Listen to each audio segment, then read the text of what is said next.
You're listening to the Armchair Ninja podcast. Here is your host, Rich. Hello, everyone, and welcome back to the Armchair Ninja podcast. It is Thursday, April 14th, 2016. My name is Rich, and with me once again this week is Bijan. How you making out? Yo, what's up, Rich? How's it going? Doing good. Good. Very excited. We've had a lot more going on with the ninja community. We've had all kinds of people coming back and getting into the show again with the filming going on.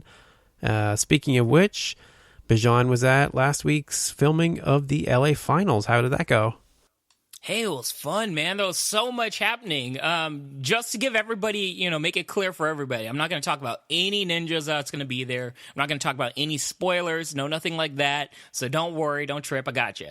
If anything, very broad about just, the production of the show and maybe just talking about one or two of the obstacles, not exactly the specifics, but just a broad being like, hey, they got some difficult obstacles this year, or maybe they got some easy ones. We'll go over some guidelines like that. But yeah, overall, I really, really enjoyed my trip out to LA. It was good times. Yeah, it's great. And if you slip up at all, I'll edit it out. So don't worry, even if he makes a mistake. Oh, you better. Yeah.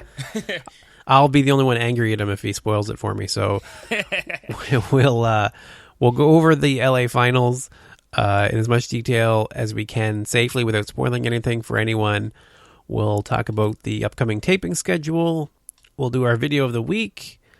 And we'll talk a little bit about a possible upcoming event and get some ideas of what we've heard so far and interest in doing something a little outside the podcast. So lots to talk about. And let's get started.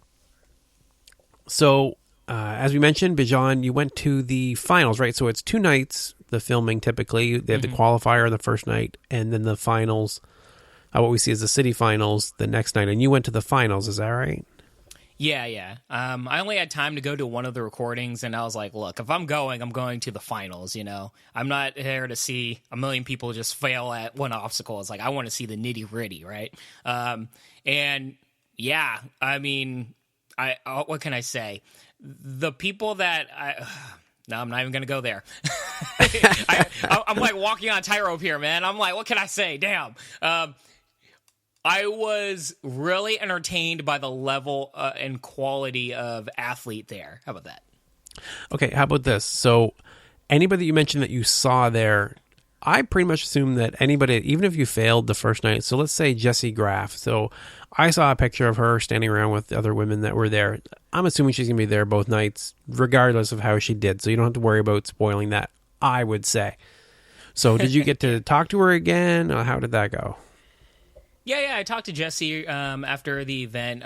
She was really cool. I chatted with her for a bit. Even like when they're calling up all of the Ninja Warriors that even were there, that competed or were there just visiting, like there are a lot of Ninja Warriors from the different areas that were just visiting and everything. They just brought them all up to kind of do like, just like, I don't know, like a meetup in many ways. And rather than doing that, her and Brent Stephenson, and don't worry, guys, Brent Stephenson, in case they go to every single event. So I'm keeping the guidelines for that. Her and Brent were specifically, they impressed me the most of just, rather than being part of that crowd, they went off on the side and were just chatting with everybody there that went to the tapings. They're really cool. Her and Brent were the ones more than anybody else. I'm not trying to, throw shade at anybody. I'm just saying these guys went above and beyond, just spending time talking to everybody that wanted to talk to them, really being very welcoming, taking photos with everybody. Jessie Graff and Brent Stephenson really impressed me. Cool people. That's and awesome. Of course, Jessie Graff, she's like, a friend to the podcast. She's awesome. What's up, Jessie? That's scary to think that she actually listens to us.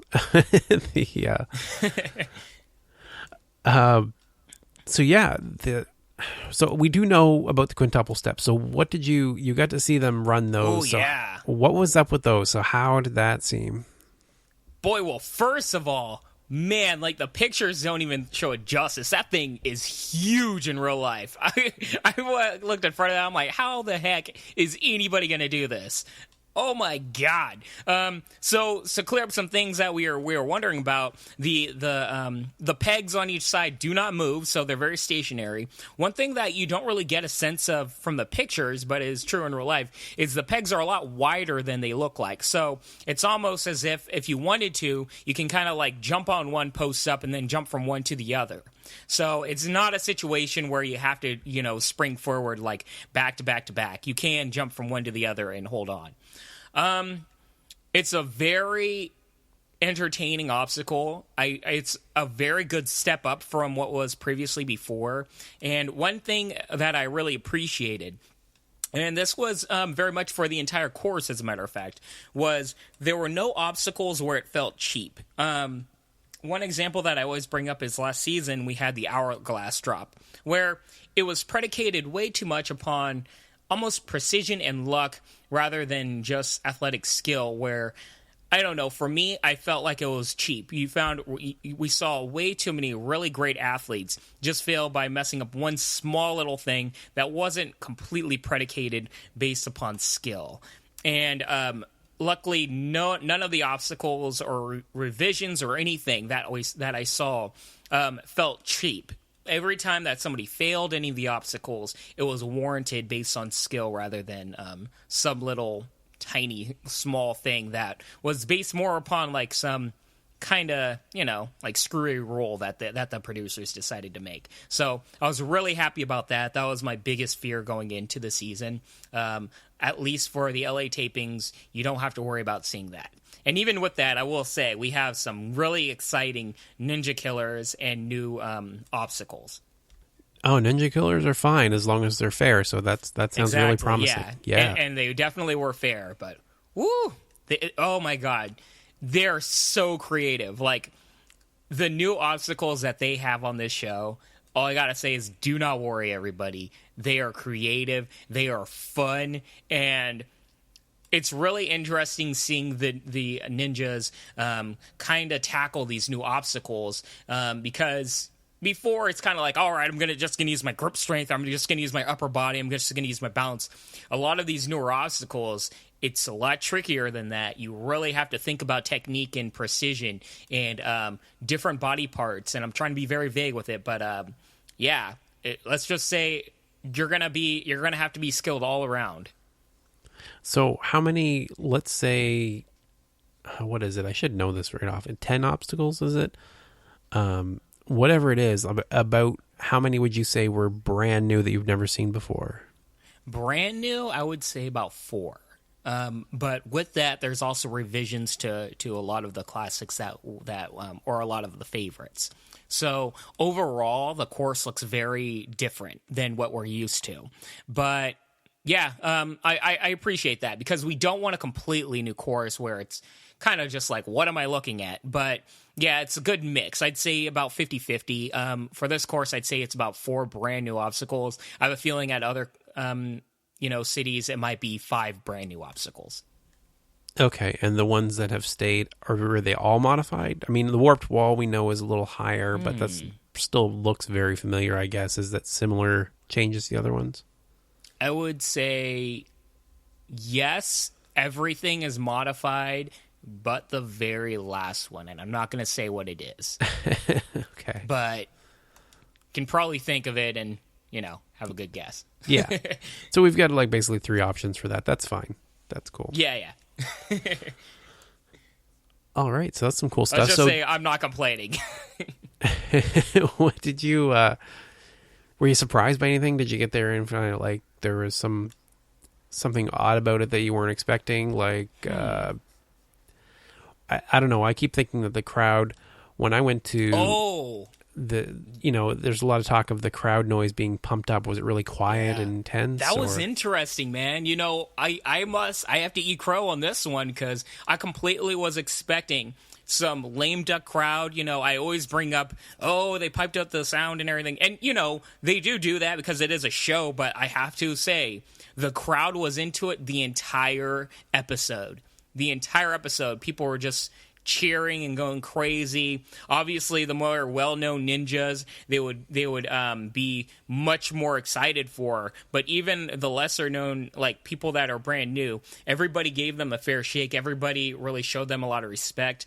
Once again, this was the finals, so we're not having one after the other, after the other, after the other, like just a nonstop barrage of ninja competitors, going through and failing like halfway. These were more of the people that did well before and they're coming back. So there is that kind of, switch in terms of the crowds. But I have to say this crowd was on point the entire time. They're always hyped. They're always going crazy for all the ninjas. And yeah, it was really cool to see. It's kind of like all this excitement is kind of infectious. You know what I mean? So, yeah, I was going crazy in it too, and yeah, it was fun.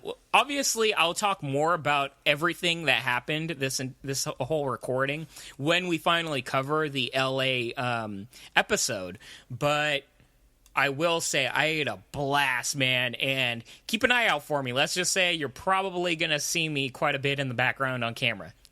I was very careful in choosing my placement of where I sat. I was like, yo, this is a particular area where they're going to be showing the competitor the most. And yeah, I'm going to be right here, right in the background, smiling and everything. That's awesome. Yeah, I can't wait to see it. That would be so cool to see you on there. Yeah. Look for the black guy with the red jacket and the black and white flowery beanie. I kind of stood out. Were you there by yourself, or did you take somebody with you? Oh, no. The recording was like 1 a.m. to 4 a.m. There is no chance I would bring my girlfriend. You would see a murder on camera in the background. It would not be pretty, man. I thought maybe your buddies went with you or something.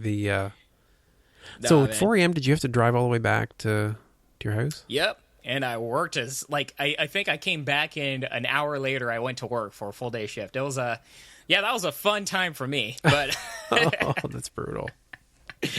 But hey, it's worth it, just drink some coffee and you're all good, I feel bad now because I really guilted you into doing that. I'm like, you have to go. You can't not go. No, trust me. I felt the same way to myself. I'm like, look, I have to go. It's a bucket list thing, At the end of the day, I went. I will say this. Before any insecurities I had about, oh man, can I do this? Can I do this? I must say, now I really want to tackle the course. I'm not going to say I can do these obstacles because I don't think that's fair for anybody that's never competed on the show. But I will say I very much want to test and see if I can. On a recent Wolfpack Ninja podcast, they were talking about how the obstacles actually aren't that difficult for the most part. It's a matter of doing them all perfectly and doing them under that pressure. That's the real test. There's a lot of people there that could do all the obstacles. It's just getting past the nerves that seems to be a real sticking point for a lot of people. Yeah, honestly, it's kind of interesting because looking at this course, the difficulty that I saw, I can't say it was incredibly difficult, but I also feel as though that's also predicated on the fact that I was looking at such a high level of athlete where they made it look very easy. I have a feeling if I watched the tapings the day before where there were a lot more failures at, just half of the course that I saw, I think I'd get a better understanding of the difficulty of the course. From what I saw, it didn't look as bad. And I do think that plays a giant part in it is, muscle fatigue is really true and real. And when you look at these obstacles, you have to also look at the placement of them and realize that this particular obstacle might very much tax your upper arm and your shoulders, and then the next obstacle is going to tax your forearm and your grip, and those two play a part with each other, where the difficulty just ramps up not only in obstacle but also in terms of fatigue in your arms. Or your body, I should say. Yeah, makes sense. Yeah, and there's one particular obstacle, I'm not going to spoil it, but I'm going to say, woo, it's creative, it looks rough. Like really rough. And Dude, it just you could just see the genuine strain and pain in people's eye on their faces, like when they're doing this obstacle.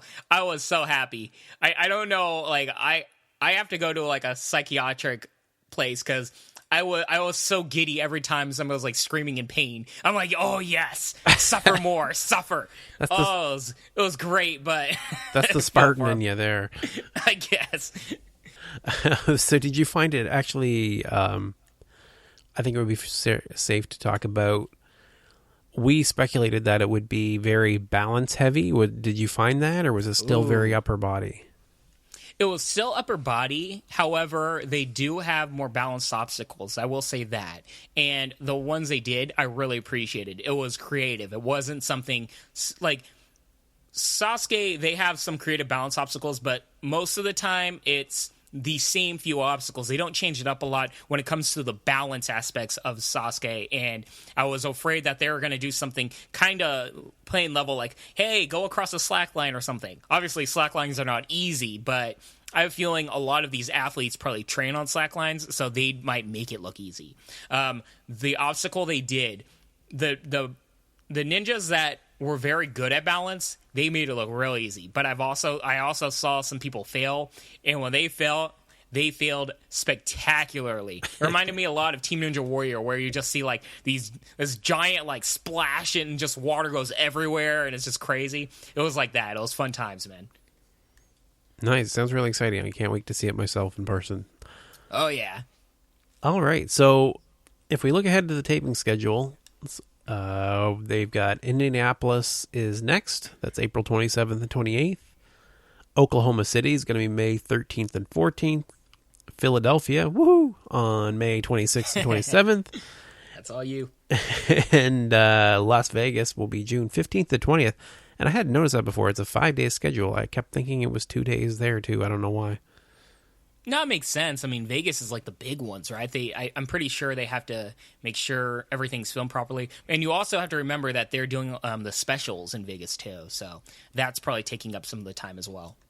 Yeah, maybe that's included in that taping schedule. Yeah, it makes sense. Yeah, I have to imagine. And one thing I forgot, it's not really a spoiler, but I remember we were worried about the warped wall and the 6 inches that they added.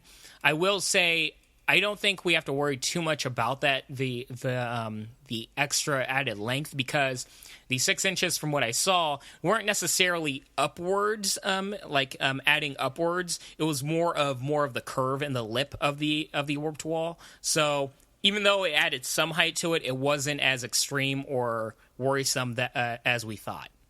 Okay, so you think they just amped up the difficulty more so than the making technique more important?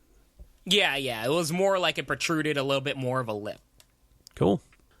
No, that's a relief. I can't wait to see how everybody did there and everywhere else. This is going to come up fast. As much as I'm getting anxious, it actually is only 2 months. That's not too long. We'll be able to watch it again.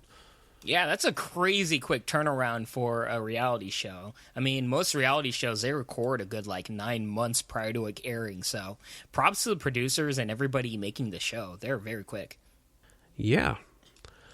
So the next thing we're going to talk about is our video of the week. And this video is a submission video, another ANW8 submission video. And I'm finding a few of them getting posted now that I think once people have run the course and they've done however they did, they feel like they can just post it online, and what are the producers going to do about it?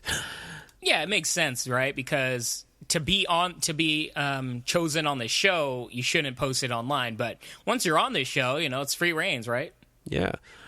So this guy unfortunately doesn't say his name at the beginning of his video. I went back and listened just to see if I could get it. So I'm going to get the pronunciation wrong probably. But I believe it's Keita Kashiwagi. Nope, that's the proper way of doing it. Good job, man. Thank you. His name, he's a science teacher, and he's got this really cool video. It shows him messing around with his students, and it starts with this really weird thing where they're basically recreating when he was a terrible teacher, and they're throwing things at him, and basically the struggles he had in his first year, and he made a list of things to get better at. and he's drastically improved. And man, he looks like he has a cool science class. Yeah, right? I was like, where was this guy back when I was in high school? This guy looks awesome as a teacher. Really fun guy, too. I don't know. Like, I would kill to be in this guy's class. Yeah, it's amazing. It's like watching an episode of Mythbusters or something. This guy's got all kinds of stuff going on. And athletically, he seemed really solid, too. Like, he was, demonstrating a lot of good techniques and a lot of really strong upper body. Just all around a really solid video. I thought it was entertaining and definitely worthy of the video of the week.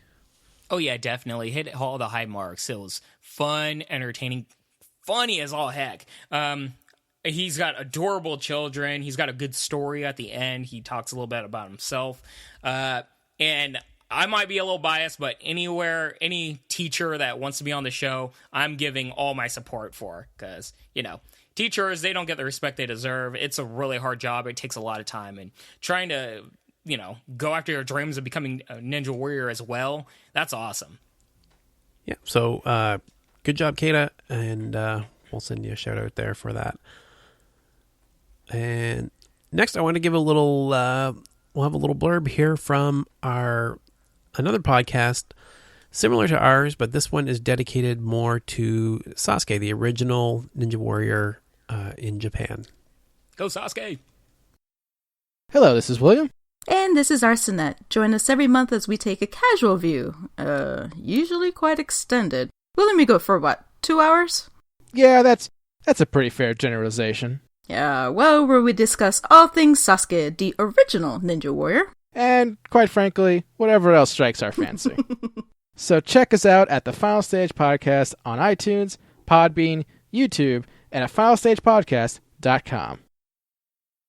All right, and we're back. And a couple weeks ago, I mentioned that we were looking to do, kind of offhand, to do something extra with the show. So doing an event, maybe like a virtual meetup, if you will, just somewhere we could meet online and do something together. So been looking at some suggestions and some ideas.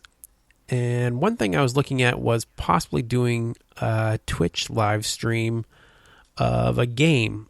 Now, I wanted to make it as open as possible so that anybody could join. It wasn't be like you'd have to go out and buy a game, right? So if we did Minecraft or something where everybody would have to buy Minecraft, wouldn't be very fair, I guess, or very reasonable. But there is a game called Roblox, and I see it all the time. So when we're looking for our video of the week, there are Ninja Warrior courses that people have built in this game, and it is very similar to Minecraft, actually, which is why I brought that up.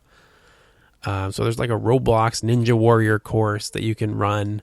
So you build your little avatar and you jump through. And I thought that might be kind of fun. So we're going to take a look at maybe doing that. If that sounds like something you'd be interested in, please let us know. And we'll know if it's worth doing. Or if you have other suggestions, please let us know. We're definitely still open to suggestions. And I think it'd be fun to get out and do something a little different and give everybody a chance to kind of interact. Yeah, sounds fun. Can't wait to beat you online, man. Yeah, probably. Yeah, I'm terrible at video games. As much as I like video games, I'm not that good at them. Oh, I am. You're going to get whooped, man. We could do if we do like Team Fortress, then I would totally destroy you. But other than that, you're probably pretty safe. Yeah, you're probably right on that one. I don't like Team Fortress, but it looks difficult as all heck. So that is going to be it for this week. We're going to be cutting it a little short. Short is good, right? It's better, yeah. Yeah, short's better. Nobody wants us ranting forever, man. Yeah, we're going for an hour. Let's scare you guys on. Let's ask some more questions about the taping. So I will ask one thing, though. We're coming up on the season, and there seems to be a lot of activity on Twitter and everything. Everybody's getting back into the Ninja Warrior mood if you're listening right now. So a lot of you listen when you're working out at a gym. You're probably on an exercise bike right now or on a treadmill. You talk to the person next to you and say, hey, did you know that there's this podcast out for Ninja Warrior? Or if you're out at a Ninja Warrior gym and you happen to be training yourself, that's definitely the places where you'll find a lot of Ninja Warrior fans. So if you could mention to people that we're here, I would really appreciate it. We're at ninjapodcast.com, of course, or they can find us on iTunes, Stitcher, and whatnot. But if you don't want to do that, the way you can help is by going onto iTunes, leaving us a review, and leaving some comments. Or if you want to reach out to us, you can reach us at rich@ninjapodcast.com. And as always, if you're looking to buy some affordable quality climbing holds, stop by our website at ninjapodcast.com, click on the link for Atomic Climbing Holds, and use our discount code of podcast to save yourself 10% off your purchase. So thank you all for listening, and I hope you have a great week. Deuces. A special thanks to Kathleen Martin for the song Player v Player Remastered from bandcamp.com. Thank you all for listening and have a lovely day.